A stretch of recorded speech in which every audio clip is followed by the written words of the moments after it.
Before we get going, I would like to acknowledge that for many of us, we're on the unceded territory of the Syilx Okanagan people here in the Okanagan.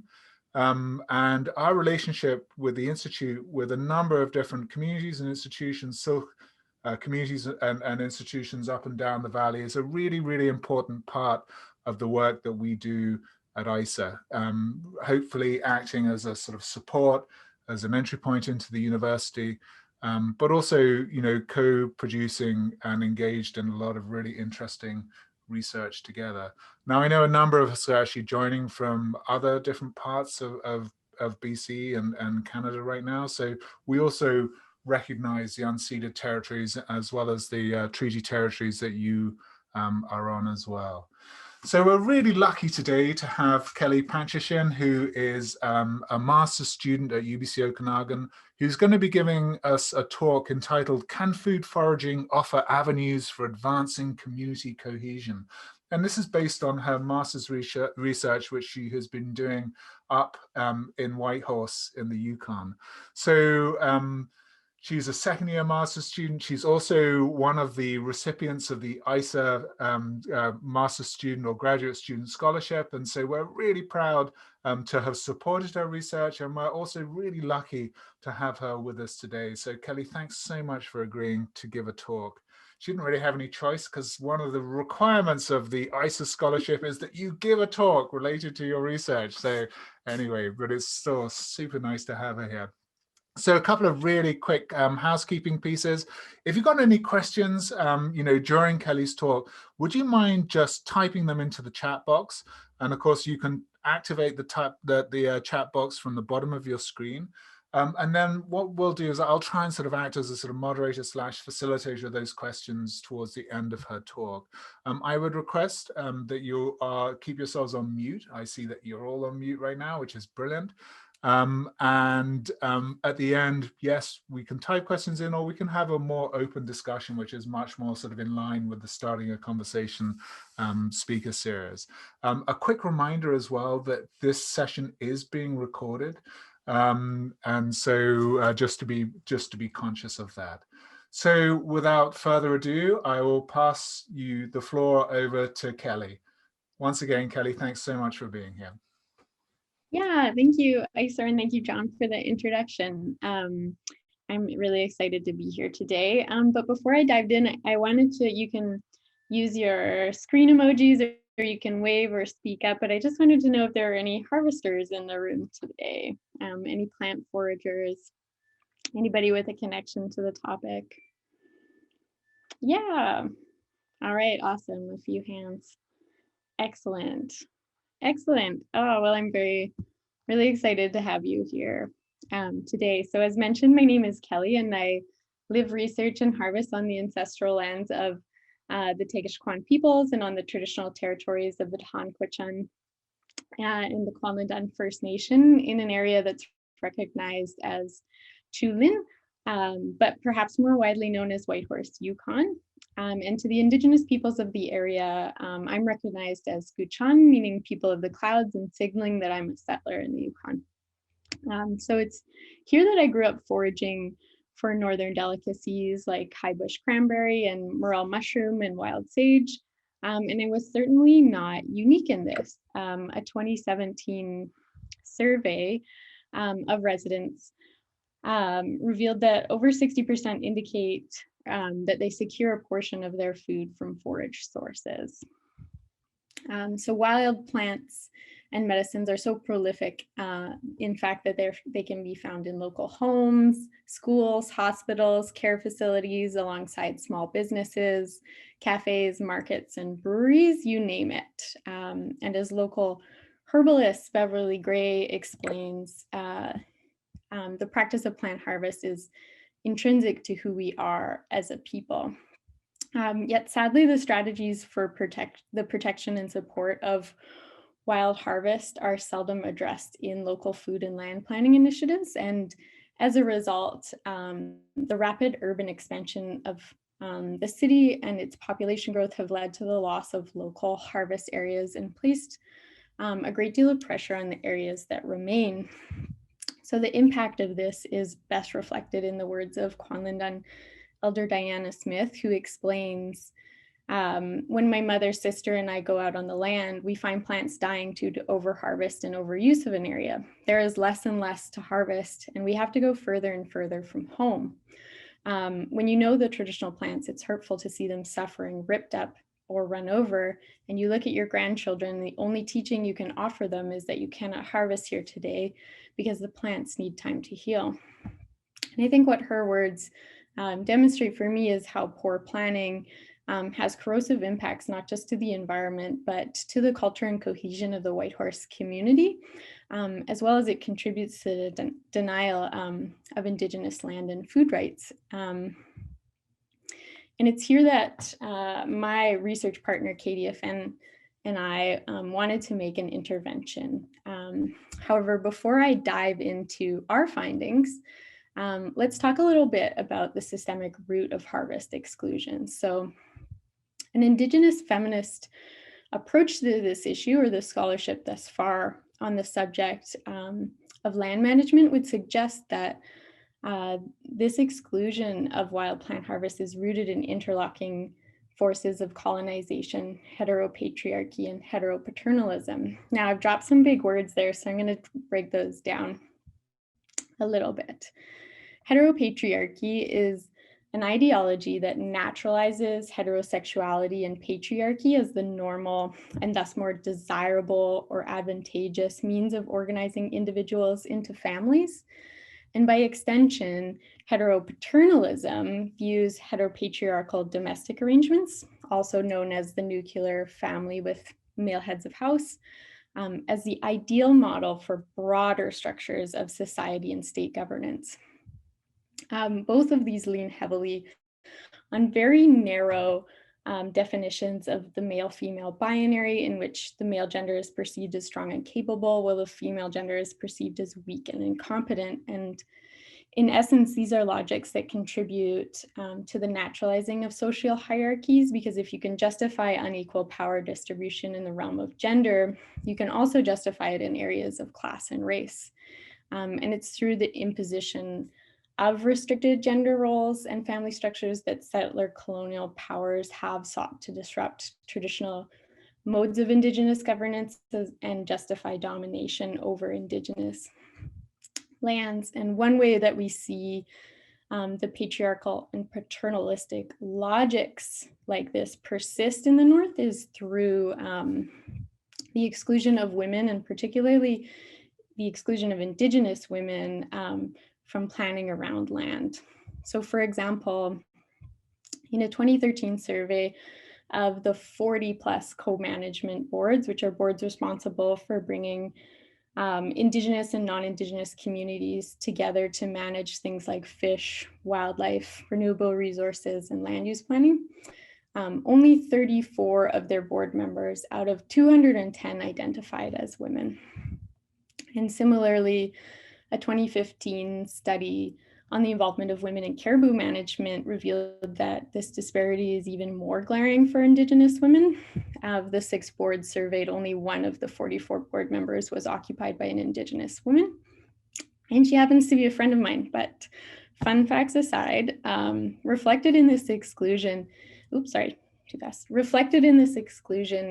the false heteropatriarchal assumption that through their interactions with the land, be it through hunting or mining, men are the primary providers for the household and communities, and thus their use of the land is the most valuable.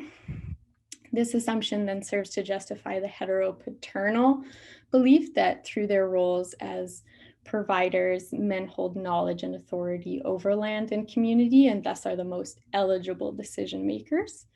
And this issue was addressed by our participants in their interviews. So when discussing what happens when a few male hunters show up to community consultation events on planning projects, participant Ray Momberket notes that what they say is treated like absolute gold, and yet there is a contingent of women that are constantly saying things, and planners who are mostly men aren't taking it seriously.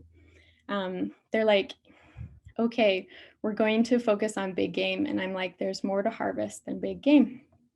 So her words illustrate how colonial and patriarchal ideologies dictate whose knowledges are included in planning, but also which activities are viewed as important. So when activities like plant foraging are deemed feminine, regardless of the fact that they're practiced by all genders, they're left out of planning on the grounds that they do not contribute adequately to the cultural, economic, and physical well-being of the community. And planning that doesn't consider such activities subsequently threatens to displace those who practice them from the land and their rights to it. So as Marquette also notes, not just harvesters, but animals, anything that relies on natural resources are constantly giving way to others. We're just told to make way for development and recreational activity and whatever else. Mimicking other people, she says, I got to put my dirt bike on these roads. I got to drive my ATV somewhere. Who cares if I'm tearing up Labrador tea? It's the Yukon. Go anywhere else to harvest. And ultimately, patriarchal and paternal systems of land management benefit settler nations and corporations in this way by centralizing power over land and limiting the diverse claims that Indigenous communities have to it. So while not all land planning projects set out to replicate these expressions of colonization or patriarchy, through their pervasive exclusion of Indigenous and non-Indigenous women, they do very little to disrupt them and thus risk contributing to the continued exploitation of Indigenous lands and communities. And planning based on rigid and gendered understandings of land use has a tendency to discount rather than embrace the complexity and diversity of relationships that exist in Northern communities between people and land. So if we want better planning, we need frameworks that help us embrace this complexity and diversity. And what KDFN and I have sought to do through our research together, and sorry, by KDFN, I mean Kwanlin Dün First Nation. So what we've sought to do through our research is to dive into this complexity by engaging both Indigenous and non-Indigenous harvesters in interviews, mapping projects, and on the land in observations in order to get a better sense of the values that are attached to harvest practices and places and foreground the experiences and knowledge provided by Indigenous women. So to conduct this work, we took a relational approach, meaning that our aim wasn't to document the location of harvest resources, but to map our community's relationship to harvest. And this involves shifting our focus from food systems to foodways. So unlike food systems, foodways reflect the intersections of food and identity. And for this reason, they're fluid and subject to patterns of historical and social change. And in studying foodways, we can better generate a more in-depth picture of the way that harvest shapes or reflects local dynamics around food and land. So when we took this relational stance, what we found was that harvest goes way beyond the practical need for food and medicine, and contributes to the well-being and cohesion of Indigenous and non-Indigenous communities in a number of different and very beautiful overlapping ways. So I'd like to highlight a few of those key areas for you today, starting with the way that plant harvest offers a source of food that is consistent with the values of participants, be them cultural, environmental, or place-based. And in doing so, it offers them a chance to practice self-determination, self-sufficiency, and food sovereignty, all words that came up as very important for our participants. And as one explained, Emily McDougall explained, I felt so much more connected to my ancestors because of that connection of going out and feeding yourself, getting food for the winter, providing food for your family. And in this quote, we also see the ways that the practice connects harvesters to their cultural traditions. But this goes for both Indigenous and non-Indigenous harvesters. So as participant Nikki Dillman noted, I'm very German and English, and I also have my Indigenous heritage. And with harvesting plants and practicing botany, I get to explore both of them and honor both of them. So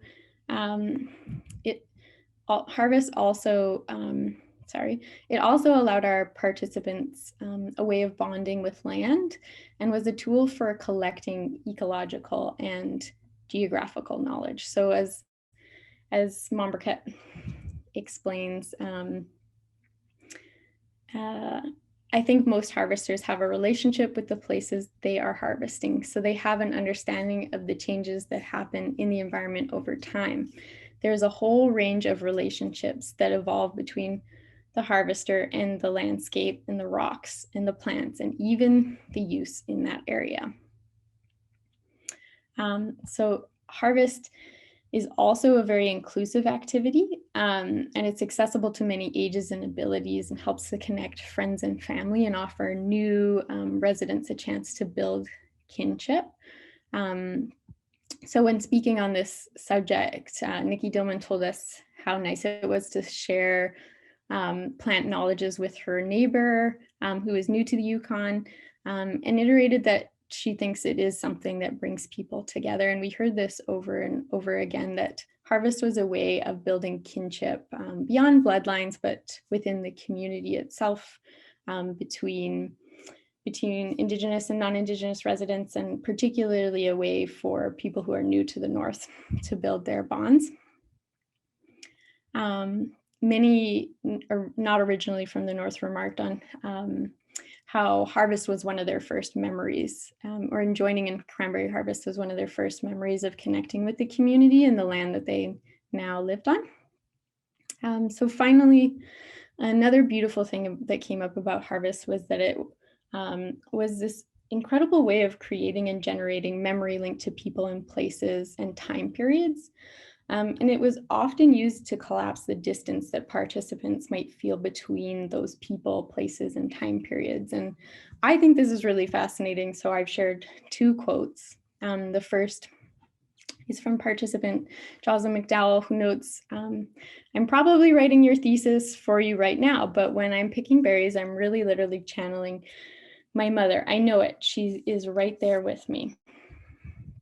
And the second quote I drew was from Mary Hollusbeck, who notes that my husband and I retired last year, and we spent 6 months traveling in a travel trailer. We took a few jars of high bush cranberry jelly, and so even though it doesn't winter or even fall down there, every time we opened it, it would remind us of home. And while there were many more beautiful aspects of Indigenous and non-Indigenous foodways overlapping, one major tension emerged for us among harvest. In our interviews and observations, it became clear that Indigenous and non-Indigenous harvesters both attach varying levels of secrecy to their practice, ranging from sharing locations only with a close family and friends, to harvesting silently at dusk, and to hiding trails with fallen over like willow branches. So non-KDFN participants noted that these habits, they picked them up when they arrived in the North, while KDFN participants noted that they got these habits from family members. And this was often the source of much teasing and laughter. So for example, I had a KDFN matriarch request that I sign a blood pack, promising not to disclose the location of her secret family harvest patch that they were taking me to. But it also has a much more serious side. So when asked about it, some participants explained that they practice secrecy out of a sense of resource scarcity or competition, while others felt it was a means of protecting delicate areas or moderating over harvest. But most notably, for some of our Indigenous participants. This was part of a legacy left from historical banning and policing of Indigenous foodways. So, as Marquette explains, there is something so ingrained about keeping these things a secret, to hide what we're doing, and I think it really does go back to these bans and being under a constant microscope and being told that what we're doing is wrong and dirty. She goes on to add that I think of my grandmother who went to the Chutla Residential School in Carcross, and she often told stories, specifically during the war years, of how horrible the food conditions were, where the children were often starving. So collectively, as a group, there was this resistance, like a rebel alliance, who was sneaking out and trapping gophers, ptarmigan, and rabbits, hiding in the forest beyond the schools, and cooking these things on terribly small fires.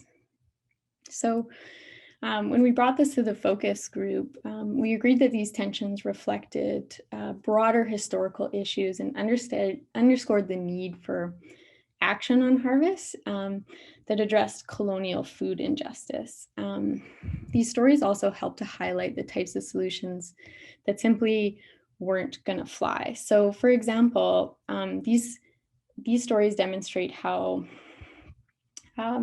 more harm than good has been done historically to Indigenous foodways through regulation and policing.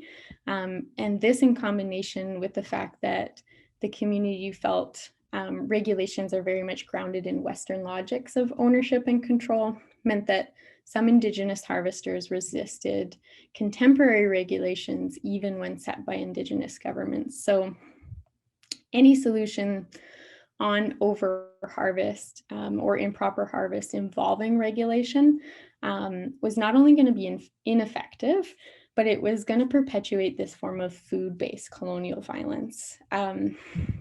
And it was also going to promote this mindset of property and commodity, which is something the harvest community very much didn't want to see.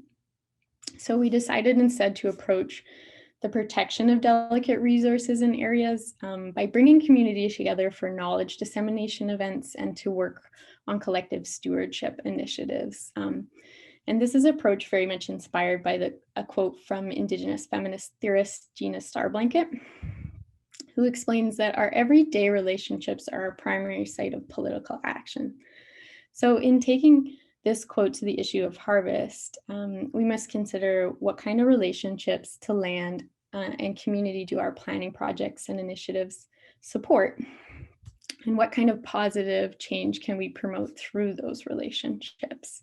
So I'm going to pause my presentation there because I would really love to dive into discussion, and I'm happy to take questions, but I'm also really excited by just how many people we have present here, and imagine there's a lot of different perspectives and experiences, so I would love to hear what you have to say on the topic thus far.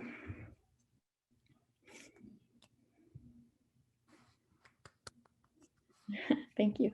Thank you, Kelly. That was excellent.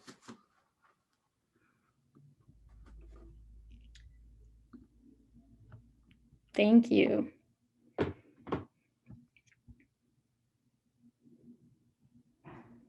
We have, oh, Bonnie Lynn. Hi, so good to see you.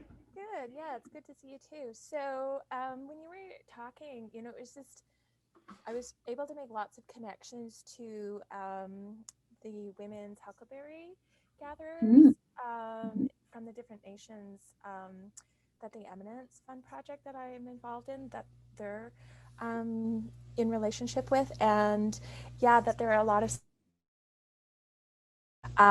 recreational use of their traditional huckleberry harvesting sites, and issues around like the depletion of the health of the huckleberries because of the changes in climate, and yeah, that really sticky point about location of sites, and certain families or even certain nations have particular sites that they won't share, and then there are some that are more commonly known, and so yeah, just those tensions. And So I was making lots of connections to that. Unfortunately, because, you know, of the COVID restrictions, I didn't get to go out to do the field work last summer. So I'm hoping I get to do that this year. But yeah, nobody's asked me to make a blood pact, but and they are that serious about it, right? And they have to be to protect their sites. And yeah, so it was really interesting. Although my sense is, like, especially with the Sioux Nation, that there isn't that division between the men and the women. Like, they both identify that they have specific roles and they're very respectful of those roles. And so the men that are hunters, they don't, like, they take direction from the women actually around, you know, the huckleberries. And you know, the chiefs identified that as a priority, and then trying to make a connection between the importance of huckleberries and the food supply that it provides for grizzlies. So I'm just curious, has your research sort of like broadened a bit outwards towards like the First Nation that you're working with, like discussing the reliance that some of the key animals, that they too need this protection of the food as well? Yeah, absolutely. Like, we had a lot of participants talk about how their traditional protocols really gear them towards considering the other relations or the other species that are visiting these sites. And then we also had a lot of talk about how some human cultivation of these areas is needed to really help flourish those areas. Again, I'm not coming from a botany perspective, but one of the kind of speculations was that certain areas, the more that humans visited, it actually helped some of the bears, like bears was mentioned, as coming through, because it was the more like agitation from kind of shaking berry bushes, the more those plants would fruit. But I don't have the biology background on that, but I will trust the traditional knowledge there. Yeah. Yeah, it's a very key point.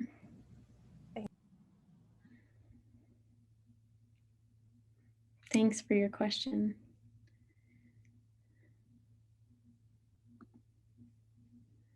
Mary, do you have a question? Well, I could ask after Larissa. I noticed she's got one. I can go next after that. Okay. Sorry, Larissa. I didn't see you asking a question. Nice to see you, by the way. Yeah. Hi. I'm on satellite internet, so it's a bit laggy. That's why I was typing my question. But Kelly, I was just wondering from, you know, looking at practical planning tools that we can use to better manage food foraging. Like you mentioned difficulties with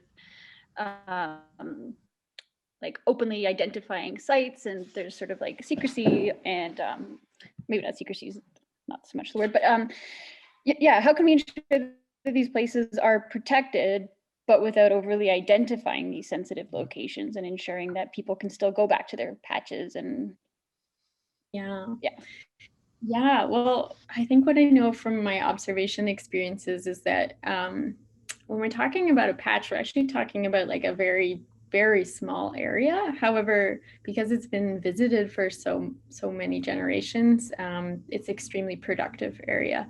So often harvesters were really okay with giving broader areas that are visited by a number of different harvesters, but they just didn't want to make sure that their little tiny pocket wasn't identified. So I think taking an approach of like working with those broader areas,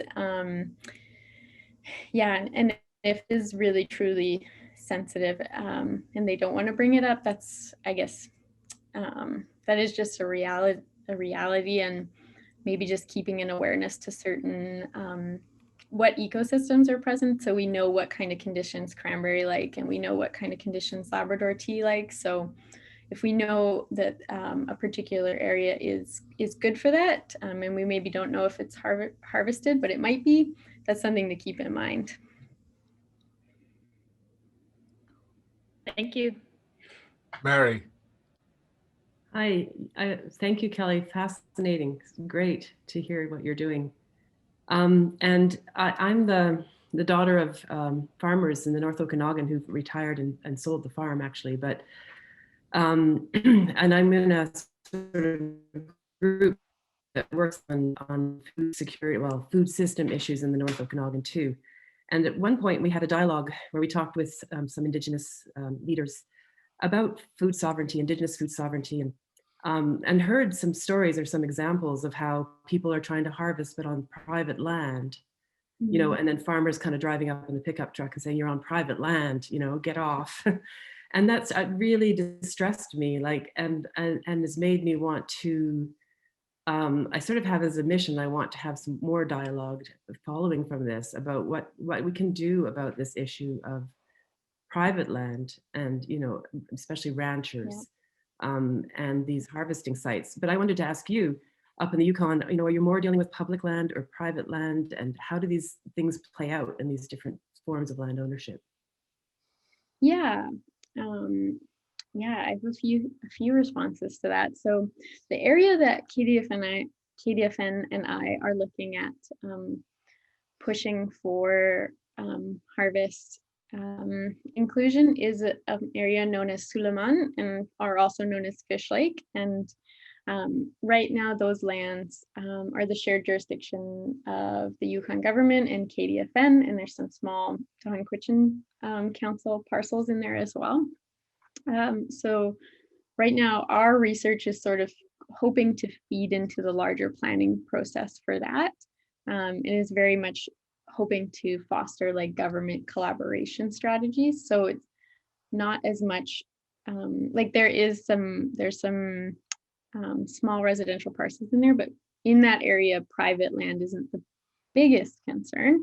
But when we were asking harvesters about the potential ways in which this area might be developed or not developed, we talked about housing or cabins and those kind of things. And one of the responses that I was really surprised by was some harvesters were actually okay with this, because the idea of having people who live and steward, like live in the land, being constantly present and observing and stewarding it as being something they thought beneficial to harvest.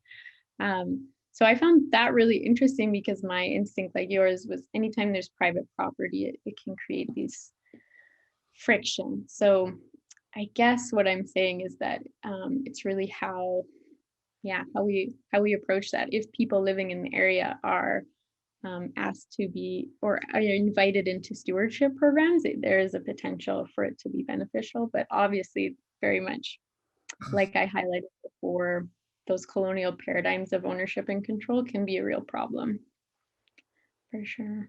Did you, in your work, have you had things that or had ideas, or has the community brought forward solutions on this? I'm very keen to just have dialogue. I think that's the place to start.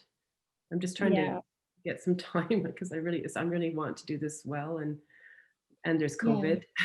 but yeah, to me, in the Okanagan anyway, there is public land and private land, but especially with the ranchers, that, you know, a lot of key harvesting sites are in privately owned ranch land, and the cattle have a big impact on degrading the harvest people. So there's just a bunch of interesting issues there. It is interesting you bring up cattle, because ranching is an issue in the Fish Lake area as well, in that grazing, like letting their, like a long time ago, there was the ranchers and tourist operators with horses were allowed to let their animals graze for a period, and then that was drawn back.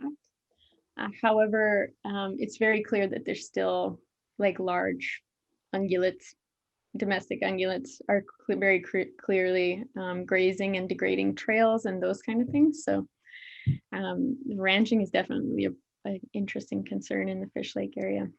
Yeah, smaller, it's on a much smaller scale in the north than it is there, but for sure. Maybe we'll have to continue this dialogue. Yeah. And the other thing is that, you know, in the initial dialogue, they were saying if you want to be allies, you know, we have to look at things like the parks and the ski resorts. All contentious things, when I'm just putting them out there. You know, and absolutely. Yeah. Absolutely. That is one thing that harvesters really There's some really beautiful overlap with recreational use. So we had a lot of harvesters that use mountain bike trails and back and forth, and a lot of desire to see collaboration between mountain bike groups and harvesters. However, and also there's a fear of bears as well. So it is sometimes nice to have other users in an area. But absolutely, there are other motorized recreation in particular that caused a lot of harvesters feel they're really shoved aside when it comes to that, or when it comes to very like expensive elitist forms of recreation like backcountry skiing, that kind of thing. It's always prized over harvest. How are your dialogues set up in the Yukon to make sure power isn't unbalanced?